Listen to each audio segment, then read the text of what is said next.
Bien. La clase de hoy vamos a desarrollar el concepto de mercado. En primer lugar, digamos que en la visión marxista del mercado existen oferentes y demandantes. Los oferentes compiten entre sí y compiten con los demandantes compiten entre sí y compiten con los oferentes. En la visión neoclásica de lo que es un mercado, usa el mismo herramental en principio, a la representación gráfica para tratar de funcionar los mercados, en todo tiempo y lugar. Profe, perdón que lo interrumpa, pero lo que dijo recién no se escuchó nada porque justo se ve que movió el micrófono y no se escuchó nada. Bien, yo lo que decía es que lo que nosotros vamos a ver acá es la visión neoclásica de lo que son, cómo funcionan los mercados, que es lo que tienen ustedes en la bibliografía. En esa visión neoclásica, el uso de las matemáticas es dominante. Y entonces, la explicación que yo voy a desarrollar es básicamente matemática. Voy a acompañar los gráficos que les voy a mostrar con la explicación. A ver si me pueden ver los gráficos, a ver si es posible. ¿Ven acá el gráfico? ¿La hoja? No, no me están viendo, ¿no? No, profe. No se ve entera. Un poco más arriba, profe. ¿Ahí? Un poquito Así, más ahí atrás. ¿Ven lo que les estoy mostrando acá arriba a la izquierda? Precio, oferta y demanda y valores. Sí. ¿Ven ese Eso se cuadro? Bueno, copien ese cuadro hipotético. Lo puede subir porque no se ven los números. Gracias.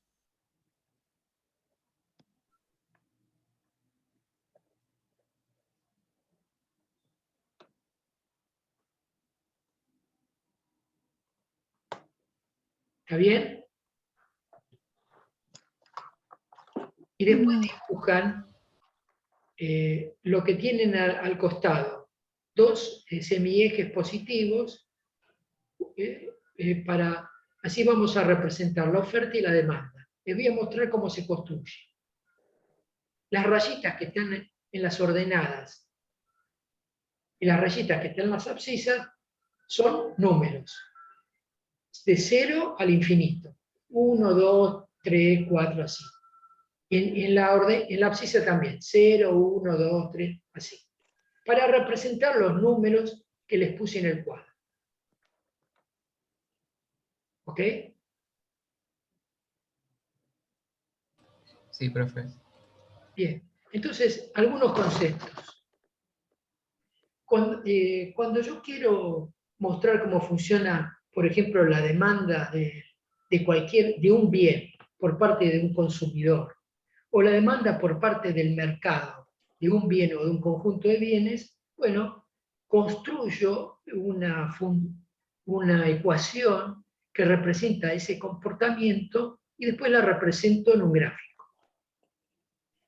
Cuando yo hago este tipo de representación para la demanda y también para la oferta, doy una serie de supuestos o de condiciones dadas. Por ejemplo, una condición imprescindible para que este tipo de representación matemática se pueda desarrollar es que para cada precio hay una cantidad única, o demandada u ofrecida, no hay varias. Esa es una extrema simplificación de la realidad, que la realidad a veces o normalmente se encarga de cuestionar. Así que lo que quiero decirles con esto es que este tipo de representación que usamos, por parte que usan los neoclásicos, que usan los manuales de economía, tiene una serie de requisitos que no están explicitados suficientemente, o que cuando están explicitados se los pasa de largo rápidamente para ir directamente a la representación. Muy bien. Supónganse que yo me encuentro en un mercado cualquiera y con estos valores que yo les mostré. Dos precios, 2 y 6. 2 dólares, 6 dólares. Y quiero mostrar cómo se comporta la oferta y la demanda frente a esos precios. La oferta son los que quieren vender y la demanda son los que quieren comprar. Yo voy a representar en el cuadro de arriba, digamos, voy a representar, si quieren, primero voy a empezar al revés, voy a representar la oferta. Entonces, en el cuadro de arriba ustedes van a poner en los precios 1, 2, 3, 4, 5 y 6, ¿no? Ahí con dos precios ya está, porque tiene el precio 2 y el precio 6. ¿Cuánto se ofrece al precio 2? 4 unidades. ¿Cuánto se ofrece al precio 6? ¿Cuántas puse? 2. Bueno, entonces yo voy desde 2, acá desde 2, en línea de puntos hasta 12, y lo marco. Se los voy a mostrar.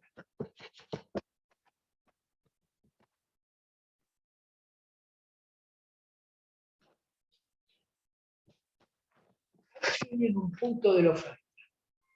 ¿Lo ven?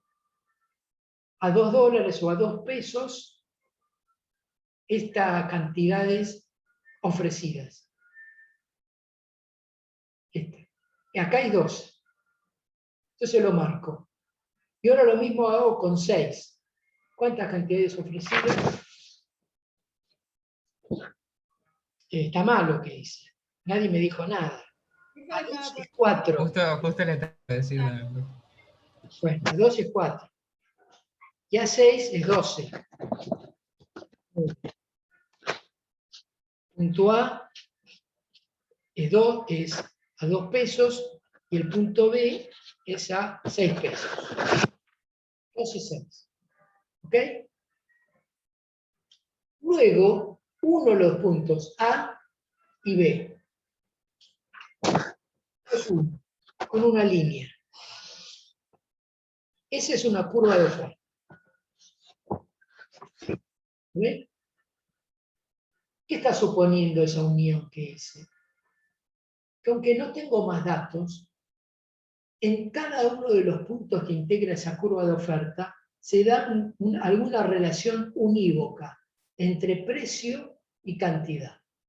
Por ejemplo, a 5 pesos o a 5 dólares dará una cierta cantidad, uno lo puede definir, lo puede ver en la curva, en la recta, pero yo la construí de esa manera. Es decir, que este tipo de construcción matemática supone una simplificación extrema de la realidad. ¿Qué peculiaridad tiene esta representación gráfica o función de oferta? Que tiene pendiente positiva. ¿Qué quiere decir la pendiente? La pendiente es una construcción geométrica que muestra el cociente entre dos valores absolutos. ¿Qué son valores absolutos? 5, 7, 15, 2, 9, 40 son valores absolutos. ¿Cómo construye una pendiente? Bueno, es como en este caso, la variable independiente, la que condiciona, es el precio, esa es la que aparece el cambio de precio, por ejemplo, de 2 a 6, por ejemplo, ¿no? De 2 a 6 es un cambio que yo hago figurar en el denominador de la pendiente. Y el cambio entre las cantidades 4 y 12 en el numerador. Esos cambios que me dan la pendiente, voy a poner acá pendiente, voy a poner así, variación del precio en el denominador y variación de la cantidad en el numerador. Esos cambios son absolutos. Es decir, Profe, ¿sí? ¿puede hablar un poquito más fuerte? Porque dejé de escuchar hace 5 segundos. A ver, un segundo.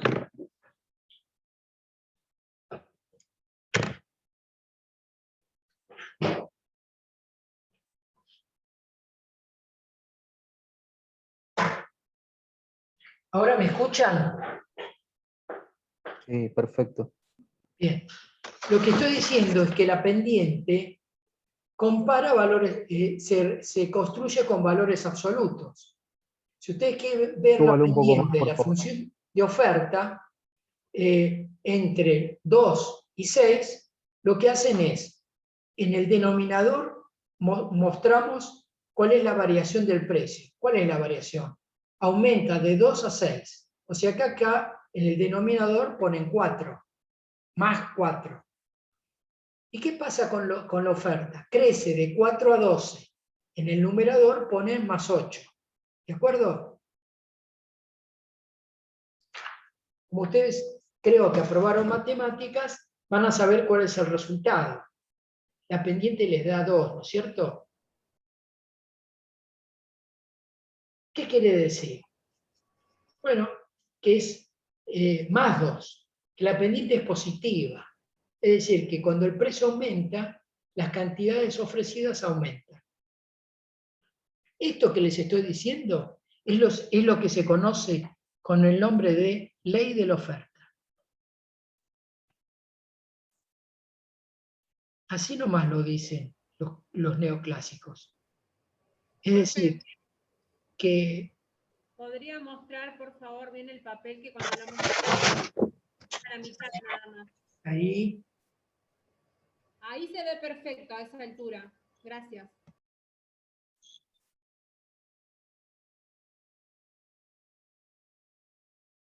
¿de acuerdo?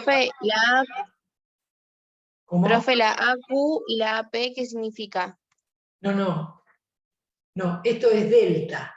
Es la letra griega delta, que quiere decir en matemáticas variación, cambio. Ya sea cambio en el sentido de que aumenta o disminuye. ¿Ok? Profe, dijo cuando el precio aumenta, las cantidades ofrecidas aumentan. Claro. Okay. Si uno lee, entre comillas, la curva de oferta, ¿qué dice uno?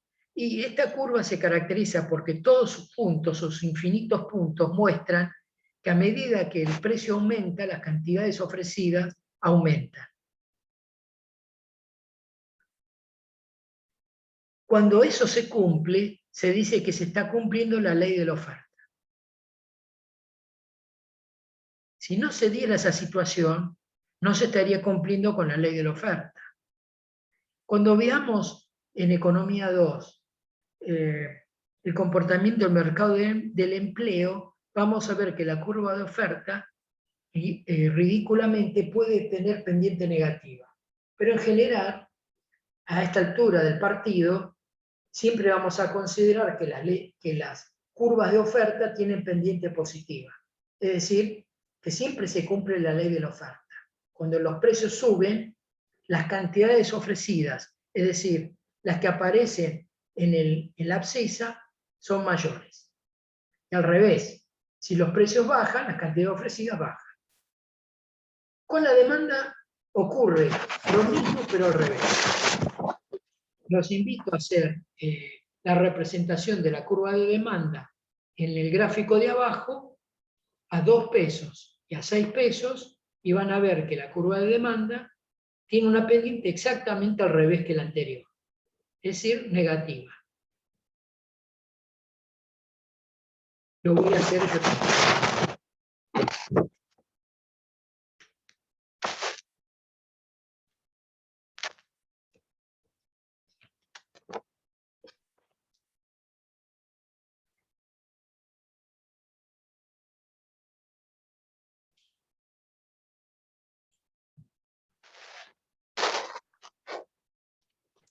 En la ordenada, ¿qué se representa, profe? En En la el ordenada segundo los cuadro, precios. ¿qué ponemos? En la ordenada los precios y en Los la precios. abscisa. Y en la abscisa, Sí. en las abscisas las cantidades. Sí. ofrecidas arriba, demandadas abajo. La oferta y acá la demanda, perfecto. ¿Qué pasa con la demanda? Vean ustedes, cuando los precios aumentan, las cantidades demandadas disminuyen. Si el precio aumenta de 2 a 6, las cantidades demandadas disminuyen de 9, creo, a 3. Es decir, que el resultado de este cociente va a ser siempre negativo. Porque es más o menos dividido más, o más dividido menos.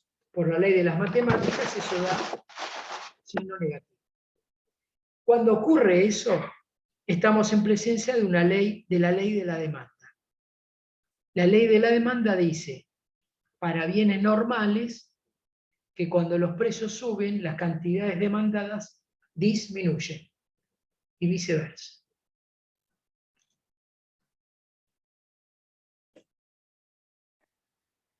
Esto que quedó al revés, que usted dice, tiene razón, quedó al revés, la curva de la demanda, se llamaría curva de la demanda, ¿verdad? Exactamente. ¿Podría, por favor, repetir lo que es la ley de la oferta, el La ley de la significado? oferta dice que cuando los precios suben, las cantidades ofrecidas aumentan, y la ley de la demanda dice que cuando los precios suben, las cantidades demandadas disminuyen. Cuando ocurre Entonces, esto último, decimos que los bienes son normales. Los bienes o servicios que estemos analizando son normales.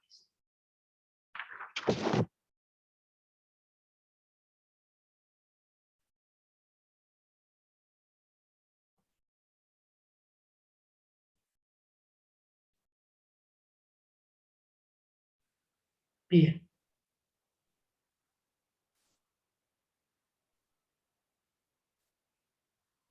Ahora, profe, ¿yo lo puedo interrumpir? sí, Mire, yo entiendo que esté grabando y no quiero ser extenso en comentarle esto. Yo estuve con COVID, estuve internado y bueno, recién hoy pude arrancar con la clase.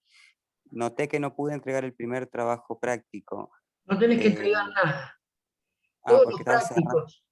Todos los Sí, prácticos, sí, y incluso el trabajo último que les acabo de agregar hoy son para sí, ustedes.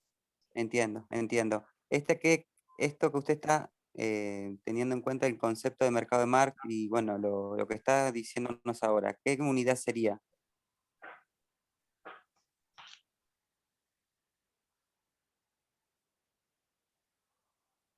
Es la unidad 3 del programa. Unidad 3. Avanzamos. Muchas gracias. Ahora, ¿qué pasa con la curva de oferta? Es única. Si yo estoy analizando un mercado cualquiera, ¿solamente puedo construir una sola curva de oferta y una sola curva de demanda? No. Hay factores que no son los que acabo de analizar, que hacen que las curvas se puedan desplazar en el espacio. ¿Cuál es la relación que yo acabo de mostrar? Que a los precios, a determinados precios, se ofrece unas ciertas cantidades y se demandan unas ciertas cantidades. Permítanme insistir con este juego de palabras. Cuando yo trabajo con cualquier cuestión de las ciencias, siempre uso el método de la abstracción. Es decir, que cuando construí con ustedes las curvas de oferta y la demanda, di por supuesto que todas las demás variables que ahora vamos a incorporar no influyen. Ahora, si yo empiezo a incorporar otros factores que indudablemente influyen tanto en la oferta como en la demanda, en una o en otra, nunca en las dos, ojo con eso, entonces yo puedo mostrar que las curvas de oferta y de demanda se pueden desplazar para mostrar esa influencia. ¿Cuál es la influencia que cuáles son los factores que pueden actuar sobre la curva de demanda? O sobre la curva de oferta. Vean este gráfico. ¿Lo ven? Sí, Bien. ¿Ven que yo desplacé la curva de demanda tratando de mostrar que se mueve en forma paralela? No importa hacia arriba o hacia abajo. No importa hacia hacia la derecha del cuadro o hacia la izquierda. Yo intento mostrarlo moviéndose en forma paralela. ¿Qué quiere decir? Eso quiere decir que la pendiente de la función o las sucesivas pendientes no han cambiado. Que esa relación que yo construí antes, que le da la forma a la función. ¿Se acuerdan? Con con la función de oferta saqué una sola pendiente porque supuse que era una línea recta, y en una línea recta todo siempre tiene la misma pendiente. Si fuera una curva tendría muchas pendientes. Cuando yo desplazo la función en forma paralela, es porque esa relación entre los precios de las manzanas y las cantidades demandadas de manzanas se mueven igual que antes. Pero estoy en otra curva, de una curva a otra, o de la de arriba a la de abajo. ¿Por qué puede pasar eso? Bueno, porque actúan otros factores. ¿Qué otros factores actúan para que una curva de demanda yo la tenga que desplazar? Es decir, que a los mismos precios, vean ustedes, 4, 3, 2 y 1, las cantidades demandadas sean otras. O ninguna, porque la curva que está a la derecha en algún lugar no tiene representación. ¿Cuáles son los factores? Bueno, los factores son los siguientes. La renta del consumidor. ¿La qué del consumidor? La renta del consumidor. A ver si puedo. Mi computadora está al máximo de volumen. No puedo subir más. ¿Qué es la renta? Sus ingresos. Si los ingresos del consumidor aumentan, se supone que a los mismos precios el tipo demanda más. Y entonces la curva de demanda tiene que mostrar esa situación. ¿Cómo se dan cuenta que ustedes están mostrando esa situación? Vean ustedes. Al precio 3, primero tienen una determinada cantidad demandada, y en la curva que está a la derecha, las cantidades demandadas son mayores. Lo que están mostrando es que ese factor actuó, aumentó la renta del consumidor, y entonces el tipo a los mismos precios demanda más. Y así puedo construir una curva y otra y otra y otra a medida que la renta del consumidor va cambiando, ya sea que aumente o disminuya. ¿Se entiende? Profe, ¿es algo como el dicho ese, el quien más gana, más gasta? ¿O Sí. estoy confundida? No te escucho, repetime. ¿Es algo así como el dicho ese que dice el quien más gana, más gasta? ¿O yo estoy Sí, confundida? digámoslo así. Sí, Ok, gracias. sí. Bien. ¿Qué pasa? ¿Qué otros factores actúan? Los gustos del consumidor, las preferencias. Si el tipo quiere más manzanas que antes, la curva de demanda va a tener ese movimiento hacia la derecha. A los mismos precios va a demandar más. Y al revés, si se cansó de la manzana, caerá su curva de demanda. Lo que le pasa a un consumidor le puede pasar a varios, a muchos, a todo el mercado, según que quiera representar la demanda de un consumidor o de todos. ¿Qué otro factor?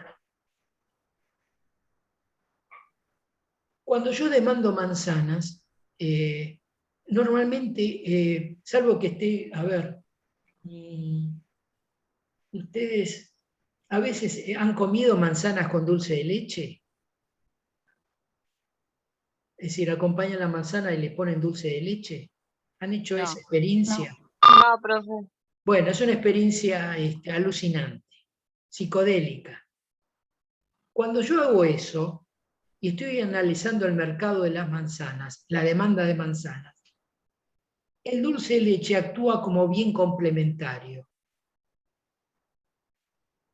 Y cuando alguien hace un estudio de mercado de las manzanas, necesita estudiar cómo influyen los bienes complementarios sobre la demanda de manzanas. En este caso, porque yo lo digo, el dulce de leche es un bien complementario de la manzana, es decir, se comen juntos. ¿Qué cosa influye del dulce de leche sobre la demanda de manzanas? El precio. Porque en la medida que yo consumo juntos la manzana y el dulce de leche, si los precios del dulce de leche cambian, va a afectar mi demanda de manzanas. De tal manera que cuando yo analizo el mercado de las manzanas, en particular la demanda, la haré aumentar, desplazaré la curva de demanda hacia la derecha para mostrar que se demanda más manzana si el precio del dulce de leche cae. Y al revés, si el precio del dulce de leche sube.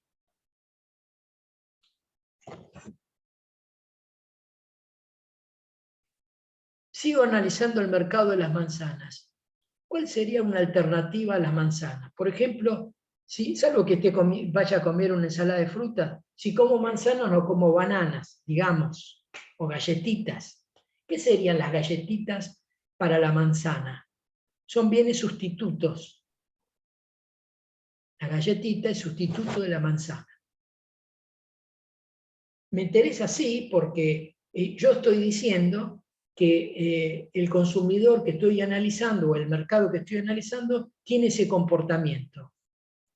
O come manzana o come galletitas. Entonces, si el precio de las galletitas aumenta, la demanda de manzanas aumenta. Si el precio de las galletitas disminuye, es probable que la demanda de manzanas caiga. Se dan cuenta que la influencia que tiene un bien complementario es distinto a la influencia que puede tener un bien sustituto en la demanda del mercado que estoy analizando. Ahora vamos a analizar qué factores pueden influir sobre la oferta. Vean un desplazamiento de la curva de oferta. Ya la hice con una función de demanda también. ¿Qué factores pueden hacer que la curva de oferta se desplace? Es decir, nuevamente, tengan en cuenta esta definición. A los mismos precios se ofrece más o menos. ¿Quién hace la oferta en el capitalismo? Normalmente, las empresas. Supónganse en el mismo mercado. ¿Qué puede influir para que la producción y la oferta de manzanas aumente o disminuya? Bien. De nuevo, vuelvo al razonamiento original. Lo que estoy diciendo es, a cada precio hay una cantidad ofrecida. Eso ya está. El problema está en que hay otros factores que pueden cambiar que a los mismos precios se ofrezca más o menos. ¿Qué otros factores hay? Bueno, muchos. ¿Eso puede ser, profe? ¿Cómo? Los costos. Claro, exactamente. ¿Y qué factor actúa sobre los costos? Por ejemplo, la productividad de los factores productivos. Si los factores productivos se hacen más productivos, valga la redundancia, aumentan su productividad, por ejemplo, el trabajo rinde más que antes, el capital rinde más que antes, la oferta va a aumentar. Entonces yo lo voy a expresar desplazando la curva de oferta. ¿Cómo muestro un aumento de la oferta? Producto de un aumento de la productividad de alguno o de algunos factores productivos. Vean la trampa. Ojo con esta cuestión. A estos precios, ¿cómo muestro que la oferta aumenta? Desplazando la curva de oferta hacia ¿dónde? Hacia la izquierda. ¿Ven? No hacia la derecha, hacia la izquierda. o hacia la derecha? A ver. A 3 pesos se ofrecía esta cantidad y ahora a 3 pesos se ofrece más. La desplazo hacia la derecha, es decir, hacia abajo. Hacia abajo, esto es lo llamativo. Pero desde el punto de vista de la construcción geométrica se muestra de esa manera. ¿Qué otro factor puede influir? Bueno, el precio de los factores productivos. Si se encarecen los factores productivos, se supone, como decía la compañera, que aumentan los costos. Entonces la oferta disminuye. Y viceversa. Así que yo lo que acabo de construir con ustedes son una curva, acabamos de ver cómo se construye una curva de demanda, cómo se construye una curva de oferta, por qué se pueden desplazar en el gráfico, qué quiero mostrar cuando las desplazo, cuestión que ustedes tienen que tener en claro. Si algún factor hace que la curva de demanda se desplace, ese factor no actúa sobre la oferta, y viceversa. No hay ningún factor que actúe sobre las dos. Si ustedes en un análisis de sentido común observan que en el mercado hay algún factor que actúa sobre las dos, acá descártenlo, en economía 1. Para el parcial, descártenlo. Esta es una regla inviolable. Es decir, que si vuestro sentido común choca con lo que yo les estoy explicando, no hay ningún problema. Para el parcial, para esta asignatura, para responder desde el punto de vista de los neoclásicos, nos comportamos como yo les estoy diciendo. Después, la vida transcurre por otro lugar. A propósito, en este gráfico, yo ya le mostré una realidad distinta. Hasta ahora trabajamos con curva de oferta, curva de demanda. Cuando yo las muestro juntas, lo que estoy mostrando ya es un mercado. Cuando yo trabajo con las dos funciones juntas, representadas juntas, lo que estoy mostrando es el mercado, es decir, la acción conjunta de la oferta y la demanda. Y ahí ven todas las situaciones que se pueden dar. En este caso lo que hice fue desplazar la curva de oferta, pero podría haber hecho lo mismo con la curva de demanda. ¿Cuáles son las situaciones que nos interesan puntualizar acá? Bueno, como ustedes pueden observar, la curva de demanda corta a las curvas de oferta en un punto. En esos puntos se dice que la oferta y la demanda se igualan. Efectivamente, por ejemplo, a 2 pesos la oferta y la demanda es la misma, ¿ven? Sería el punto de equilibrio, ¿no, profe? Exactamente, eso es lo que quiero decirle. A 3 pesos, aparentemente la curva de oferta y demanda, en la otra curva de oferta con la demanda se iguala. Ese punto de unión se llama punto de equilibrio. ¿Qué quiere decir punto de equilibrio? Es un punto en el cual todos los oferentes consiguen vender lo que desean vender al precio que desean. Y todos los demandantes consiguen el producto al precio que desean. Es el punto óptimo, deseable. Que si no hay ningún factor que lo altere, como los que mencioné, la renta del consumidor, los gustos del consumidor, los precios de otros bienes, y para el lado de la oferta, la productividad de los factores, los costos de producción, ese punto es un punto de estabilidad. Es decir, se puede mantener indefinidamente en el tiempo. Ahí el mercado se dice que se vacía.